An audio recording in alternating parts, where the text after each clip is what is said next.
আমি শুনেছি যে ভালোবাসা আর যুদ্ধে ন্যায় অন্যায় বলে কিচ্ছু হয় না। আমার কথাগুলো তুমি মন দিয়ে শোনো আর্য।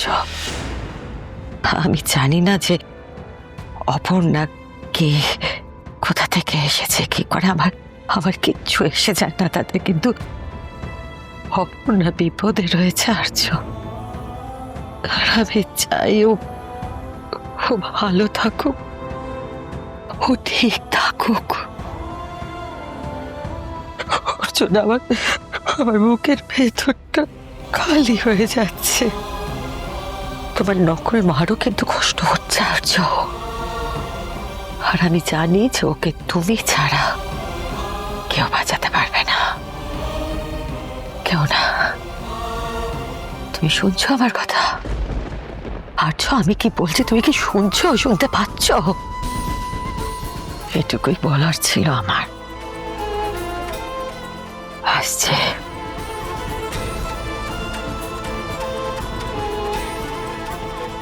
কোনো মা হয়তো কোনো ছেলেকে এরকম কথা কোনোদিনও বলেনি,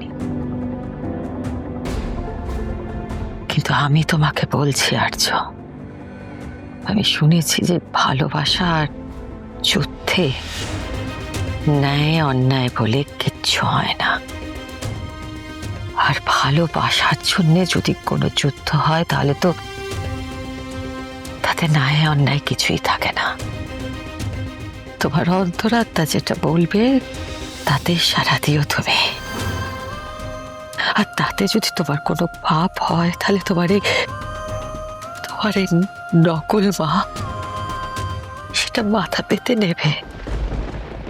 আর কিছু পারুক না পারুক এইটা সে পারবে, তুমি দেখো,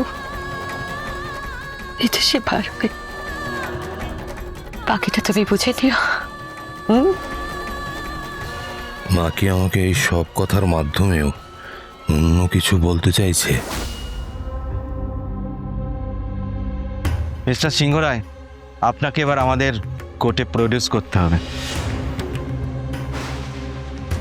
তালাটা খুলে দাও।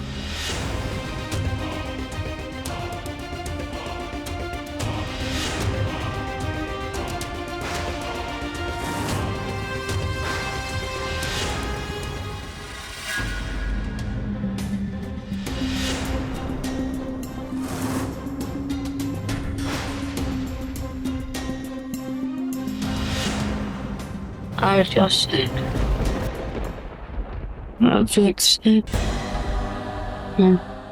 কেউ জীবন মরণের দোরগোড়া এসে এভাবে কারোর নাম করতে পারে? আর লোকের রোম্যান্স দেখতে হবে না, নিজের কাজ কর, দেরি হয়ে যাচ্ছে।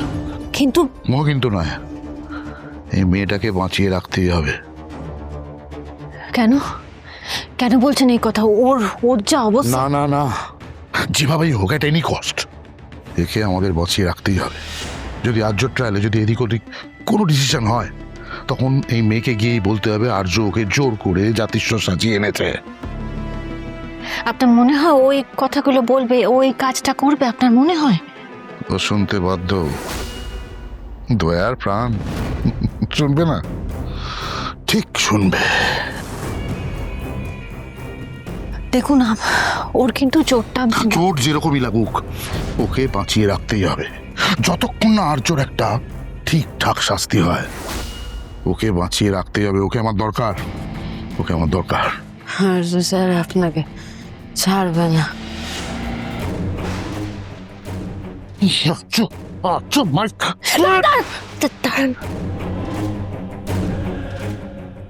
আপনি তো এক্ষুনি বললেন যে কাজ হওয়ার আগে ও যদি মরে যায় তাহলে তাহলে সমস্যা হবে। আগে আগে কাজটা হয়ে যাক, হঠকারিতায় কোনো সিদ্ধান্ত নেবেন না। আচ্ছা স্যার।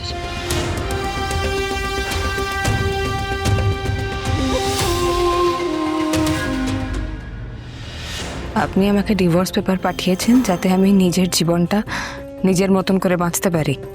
তার আগে আপনি আমার মাথায় হাত রেখে বলুন, আমাকে ছুঁয়ে বলুন যে আপনি খুন করেছেন। অপর্ণা বিপদে রয়েছে আর্য। আর আমি জানি যে ওকে তুমি ছাড়া কেউ বাঁচাতে পারবে না। আপনি জানেন আমি কেন সারেন্ডার করেছিলাম? না, আমি শুধু জানি একটা বড় ঝামেলায় নিজের ইচ্ছে জড়িয়েছেন। এ আমার স্ত্রী আমার থেকে অনেকটা ছোট, অর্ধেক বয়স। আজকে ওকে বারবার কাট করে দাগ করানো হচ্ছিল। কিন্তু আপনি আমার কাছ থেকে শুনতে চেয়েছেন, প্লিজ আমাকে বলতে দিন। আমি বেঁচে আছি ঠিকই, কিন্তু চলে অফিসার, আমার পাস্ট খুব কমপ্লিকেটেড। কালকে আপনাদের সিনিয়র এসেছিলেন বিভাসবাবু, তিনিও বললেন আমি নিরপরাধ। সে তো আমারও মনে হয়েছে, কিন্তু আপনি অনেক দেরি করে ফেলেছেন। হ্যাঁ জানি অফিসার, আমি আইনের চোখে এখন অপরাধী। আমি নিজে সারেন্ডার করেছি, নিজেই স্টেটমেন্ট দিয়ে। হ্যাঁ, সেটাই তো সব থেকে বড় সমস্যা। এই আইনি পদ্ধতিতে আমার ছাড়া পাওয়াটা সম্ভব নয়। যদিও ছাড়া পাই, সেটা অনেকটা টাইম স্প্যানের, অনেকটা সময় লাগবে। আমার ভরসায় একজন আমার কাছে এসেছিল, একটা নতুন জীবন নতুনভাবে বাঁচবে বলে। তার কিছু হয়ে গেলে এরা তো বিপদ হবেই, কি বলুন? এসব কথা আপনি কেন আমাকে বলছেন এখন? দেখুন অফিসার, আমাকে তো বলতে হবে, আমি অযৌক্তিক কোনো কাজ করিনি। সেই ছোট থেকে যেটাই করে থাকি না কেন, সেটা যুক্তি দিয়েই করার চেষ্টা করেছি, বলার চেষ্টা করেছি, শুধুমাত্র ভালোবাসা ছাড়া। ভালোবাসা তো লজিক মানে না, জানেন তো। এবার ভাবুন, যার জন্য এত কিছু করলাম, সে আমার জীবন থেকে, কেউ তাকে ক্ষতি করার চেষ্টা করছে।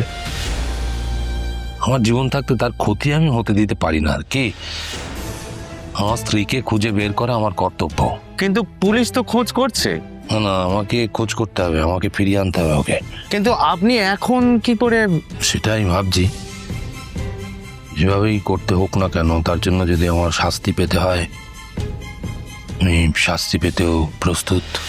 আপনি কি বলছেন আমি তো কিছু বুঝতে পারছি না। দেখুন, থানাতে আমি এতগুলো কথা বললাম যাতে অপর্ণা কোনো বিপদে না পড়ে, আমার স্ত্রী। এখন যদি তাকেই বাঁচাতে না পারি, তাহলে তো আমার ওই কথাগুলো বলার কোনো প্রয়োজন থাকলো না। এখনো হয়তো আপনি বুঝতে পারছেন না, আমার সময় নেই। হবে না, গাড়ি আসতে ক্ষমা করবেন আমাকে অফিসার। আমি আপনার কাছে ক্ষমা চাইছি। আমার কাছে কোনো উপায় নেই অফিসার। আমি আমার স্ত্রী অপর্ণাকে উদ্ধার করে আমি নিজে সারেন্ডার করবো। আমি কথা দিচ্ছি আপনাকে, আমি আমার কথার খেলাপ করবো না। আমি কথা দিয়েছিলাম আমার স্ত্রীকে, আমি সারা জীবন ওকে আগলে রাখবো।